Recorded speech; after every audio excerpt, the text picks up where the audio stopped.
No man in town dared to marry the giant woman, until the blind cowboy said, "I will." She stood by the dusty mercantile, a silent monument to misfortune, her child a small anchor at her side, and whispered, "Hush now, just a little longer." The wind tore through the barren plain, dry and merciless. It was the only voice Caleb trusted anymore. It spoke of unchanging things. The turn of seasons, the coming of storms, the vast, empty space that mirrored the one inside him. His homestead was a world mapped by sound and touch. He knew the groan of the third floorboard by the stove, the particular scrape of the wooden door against its frame in high humidity, and the smooth, cool feel of the stones that marked the path to the well. His blindness was a thick blanket, muffling the world of light and color he vaguely remembered, but it had sharpened everything else. He could hear a mouse breathing in the walls and feel the shift in air pressure that foretold rain. He lived in a state of quiet, deliberate routine, his days measured by the rhythmic thud of his axe splitting wood, the clink of a tin cup on the table, and the deep, profound silence that followed. This silence was his penance, his sanctuary. It was where the memory of another life, a life with laughter and a small hand in his, resided without screaming. He kept the door to the smallest bedroom shut, its contents untouched for 5 years, a shrine to a ghost he could no longer see but felt in every phantom limb of his heart. In the nearby town of Redemption, a place that offered none, Elara arrived with the last gasp of an autumn wind. She was not merely tall. She was a giant, a woman built on a scale that made the narrow-minded townsfolk uncomfortable. Her shoulders were broad, her hands capable, but her height, which should have been a symbol of strength, was treated as a deformity. Men looked at her with a mixture of crude curiosity and derision, while women pulled their children closer, whispering behind their hands. Elara saw it all. Her eyes, tired and alert, had seen everything. She had seen the hope drain from her husband's face before the fever took him, seen the last of their savings turn to dust, seen the long, hard road that had led her and her son, Leo, to this unwelcoming place. She did not look broken, for her dignity was a shield she held with weary shoulders, but she was exhausted down to her bones. She sought work, not charity, her voice low and calm, but every door was closed to her.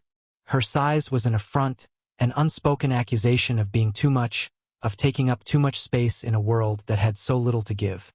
Caleb came to town for salt and flour, his cane tapping a familiar rhythm on the dusty ground. He navigated by the sound of the saloon piano, the smell of the blacksmith's forge, and the specific echo his footsteps made as he passed the mercantile. It was there he stopped. The usual cacophony of town life was muted, replaced by a low, cruel current of laughter. He heard a man's voice, thick with liquor and self-importance. "What's a man to do with a woman built like a damn barn? Can't even fit her through the door proper." The laughter grew louder, sharp and biting. Caleb remained still, his head tilted. He couldn't see the woman, couldn't see her towering frame or the rigid set of her jaw. But he could hear what the world of sight could not. He heard the tiny, frightened whimper of a child trying to hide. He heard the woman's breathing, a suppressed, controlled sound that was louder than any shout. It was the sound of endurance, the sound of a spirit refusing to shatter. A memory flickered in the darkness of his mind. A different woman's trembling breath, a different child's cry. He swallowed, the ache in his chest a familiar, hollow pain. The store owner's voice cut through the air. "She's got no people, no money. Astray. Best be on your way, missus." There was a long, deep silence. Then Caleb, the reclusive blind man who hadn't spoken more than 3 words at a time in 5 years, took a step forward. His voice was rusty but clear, cutting through the mockery like a clean blade. "I will," he said. The laughter stopped. Every head turned. The store owner squinted. "You'll what, Caleb?" He stood straight, his face aimed toward the sound of her quiet, desperate breathing. "I'll marry her." He didn't know it yet, but his first true home was right in front of him. The journey to his homestead was a procession of 2 solitudes. Caleb led the way, his cane sweeping the path, his feet certain on the earth they had known for years. Alara followed a few paces behind, her son's small hand clutched tightly in her own. The wind, which had been Caleb's only companion, now whipped around her, stinging her skin and tearing at her worn dress, a physical manifestation of the cold suspicion in her heart. This man, this blind stranger, had offered a rescue so unbelievable it could only be a trap. Men did not offer kindness without a price, and she could not imagine what price he would exact for this public salvation. Her towering height had always been a curse, drawing unwanted attention, and this was the most unwanted of all. She watched the back of his weathered coat, the deliberate, unhurried way he moved, a man entirely at home in a wilderness that terrified her. He did not speak, and she offered no words in return. The silence between them was as vast and dusty as the plain they crossed. When they finally arrived, the homestead was starker than she had imagined. A small, solid cabin, a well, and a woodpile that seemed impossibly large. It was a place of survival, not comfort. He opened the wooden door, its familiar scrape echoing in the quiet. "The stove is there," he said, gesturing vaguely. "There's water in the bucket. The boy can have the small bed." His words were practical, devoid of emotion. He did not offer a welcome. He offered a space. She stayed. The first days unfolded in a silent, rigid rhythm. She learned the geography of the small cabin through his movements. He rose before the pale winter sun, his footsteps sure in the darkness. The sound of his axe splitting logs became the morning's first heartbeat.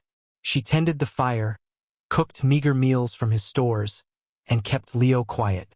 They moved around each other like celestial bodies held in a strange, reluctant orbit, never touching, their paths defined by the gravity of their shared isolation. She watched him, her gaze a mixture of fear and a growing, fragile curiosity. She saw how his hands, calloused and strong, were his eyes. He could find a dropped nail in the dust by feel alone, could tell which piece of wood was driest just by its weight. He never stumbled. He never fumbled. There was a deep, unobtrusive competence in him that was both unsettling and strangely reassuring. He was a man who had rebuilt a world for himself in the dark. But he was also a man sealed away. His face was a mask of suppressed pain, his tired eyes seeing nothing of the world, or of her. He chopped wood deep into the night, as if splitting his guilt into pieces. They were husband and wife in name only, two strangers bound by an impulsive act of pity, living in a house that was not yet a home. It was just a shelter, and shelter was not enough. His first act of quiet intervention was a secret. One evening, as Alara crossed the room to tend to Leo, the floorboard beneath her feet gave a loud, weary groan, a sound she had heard before but he had now noticed. She was used to things being too small, too weak to bear her weight. The next afternoon, while she was outside gathering fallen branches, her tall frame moving slowly through the skeletal trees, Caleb knelt on the floor. His hands moved with practiced certainty, finding the loose plank, testing the joist beneath. He worked silently, his tools laid out in a precise order he could identify by touch. He secured the board with fresh nails, his hammer taps muffled and deliberate. When she returned, he was sitting by the cold stove, his hands resting in his lap. She stepped on the board. There was no sound, only solid, reliable wood beneath her feet. She froze for a moment, her gaze falling on him, but his face was unreadable. A few days later, a small, perfectly smooth bird appeared on the table next to Leo's tin plate. It was carved from a piece of light pine, its wings caught mid-flight. Leo picked it up, his small face filled with wonder. Alara looked at Caleb, but he was mending a piece of tack, his attention seemingly absorbed in the leather and thread. He had not spoken a word about it. He just left it there, a silent offering. Then, she noticed the rope on the well had been extended, a new knot tied to give her better leverage, making the heavy pull of the water bucket just a little easier for her long arms. These were not the actions of a man demanding a price.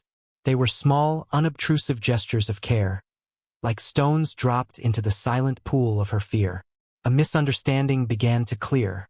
He had not seen her sighs that day in town. He had heard her pain. She started to watch him differently, no longer seeing a strange, blind savior, but a man who understood the language of quiet burdens. A man who fixed what was broken without needing to be asked. The blizzard arrived without warning, a swirling wall of white that erased the world.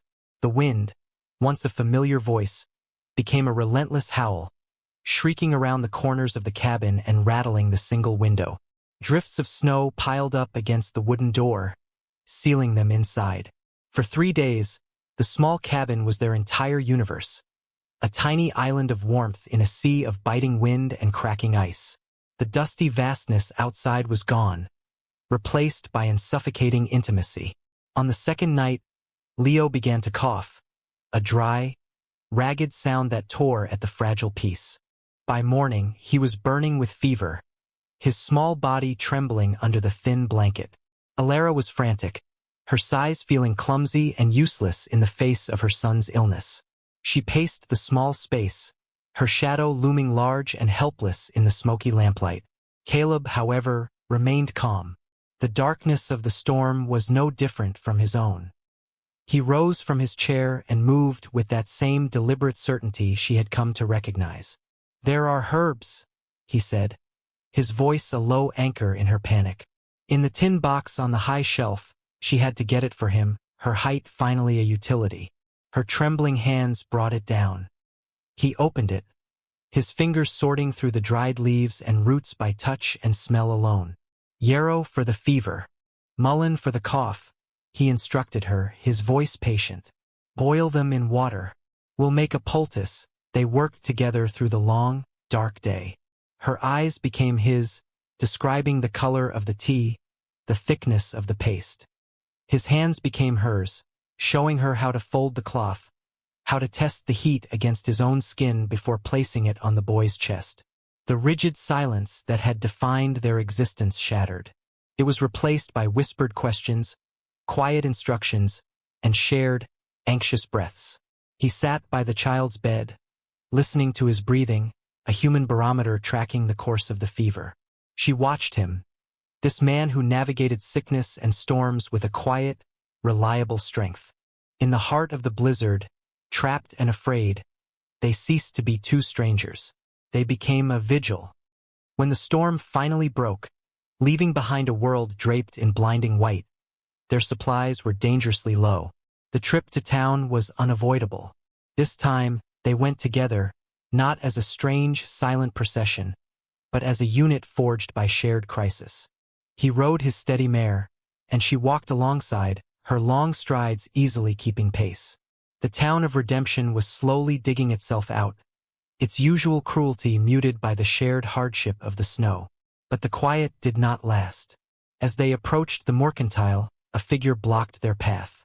It was Mr. Sterling, the greedy land baron who owned half the town and considered its people part of his inventory. He was a massive man, broad-shouldered and solid, his wealth a palpable force. He looked from Caleb's sightless eyes to Alara's towering form, a sneer twisting his lips. Well, he boomed, his voice carrying across the square. "If it ain't the freak show, come for more charity, Caleb? Or is she your new plow horse?" A few nervous chuckles rippled through the onlookers. Alara flinched as if struck. She lowered her gaze, her shoulders slumping under the familiar weight of shame. Leo, sensing his mother's distress, whimpered and clung tightly to her leg. But Caleb did not flinch. He dismounted, his movements calm and deliberate. He stood before Sterling, a man of average height against a giant, a blind man against a titan of commerce. Yet there was no fear in him. He seemed to draw strength from the frosty air itself. He turned his head slightly, aiming his voice not at Sterling, but at the whole town, at the whole world that had misjudged them. "She's with me," he said, his voice not loud, but carrying an earthy, weathered authority that cut through the cold. Sterling laughed. "We all saw you by her with that fool proposal." A public spectacle. Caleb took a half step, placing himself more fully in front of Alara, a silent, human shield. The man who had lived in numbness for 5 years was gone. He was present, raw, and fiercely protective. "Not bought," Caleb said, and the words fell into a sudden, profound silence. Chosen, the crowd fell silent. Sterling's sneer faltered. He had expected the reclusive, broken man he remembered, not this quiet, immovable force. Alara looked up, her vision blurred by sudden, hot tears. She saw him standing there, her defender, her husband. He stayed. That evening, the slate evening sky bled into dusk. They sat on the small porch, the air cold and still.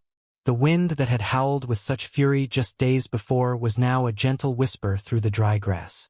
For a long time neither spoke. The resolution in town hung between them, a truth that had finally been given a voice.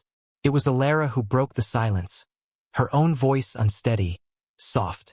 She told him of her life before redemption, of the small farm they had lost, of the husband she had loved, of the relentless hardship that had worn her down but never worn her out. She spoke of the shame of her height, the constant feeling of being an object of ridicule, a burden. He listened. He did not interrupt, did not offer platitudes.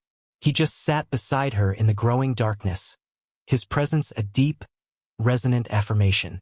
He nodded slowly, as if her words were filling in the missing pieces of a story he already knew by heart. When she fell silent, her story told, he breathed softly. Then he spoke. He told her of a grave on the hill behind the cabin, a small one next to a larger one. He spoke of a sunny afternoon, a wagon, a spooked horse. He described the splintering crash not in visuals, but in sounds, in the sickening jolt, the sudden, screaming silence that followed. He told her how he woke up in a world of darkness and pain, his wife and daughter gone, his sight a final, cruel casualty. The guilt had been a poison, sealing him away from the world, from himself.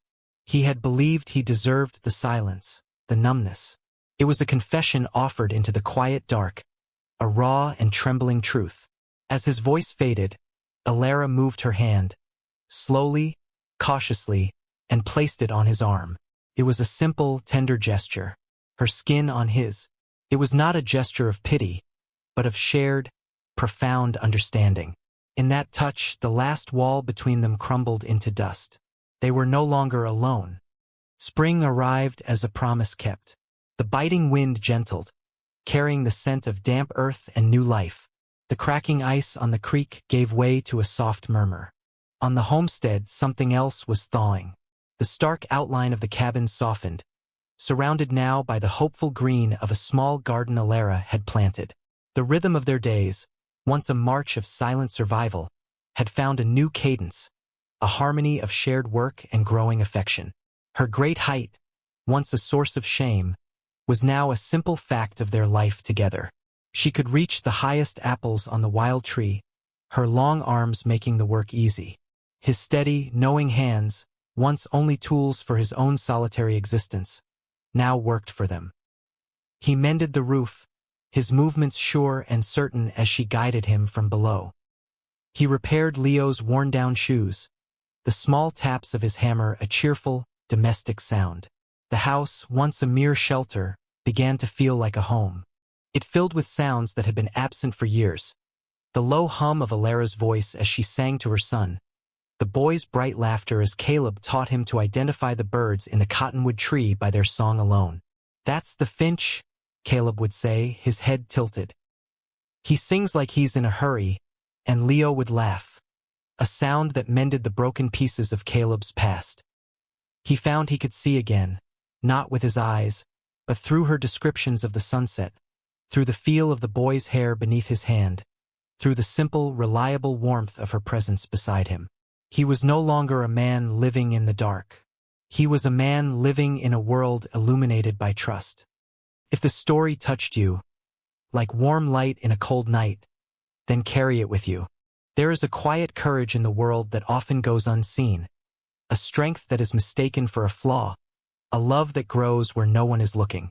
The world is quick to judge what it can see, a man's blindness, a woman's height, but the heart has its own way of seeing. It looks for the steady hand in the dark, for the spirit that endures, for the quiet dignity that refuses to be broken.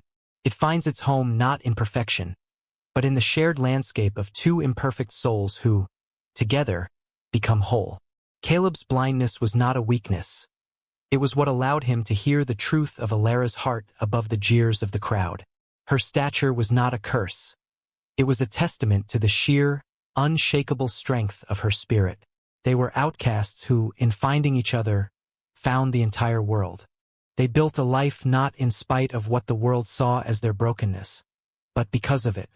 Their perceived flaws were the very things that allowed them to connect on a level deeper than sight, beyond the reach of prejudice. From dust and silence grew a home. From closed hearts, a family.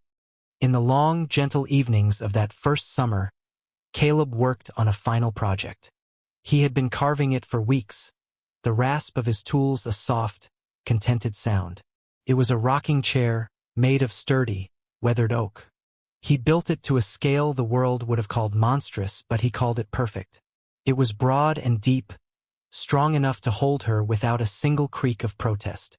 When it was finished, he ran his hands over every inch of it, feeling the smooth, honest lines of his work. He called her over.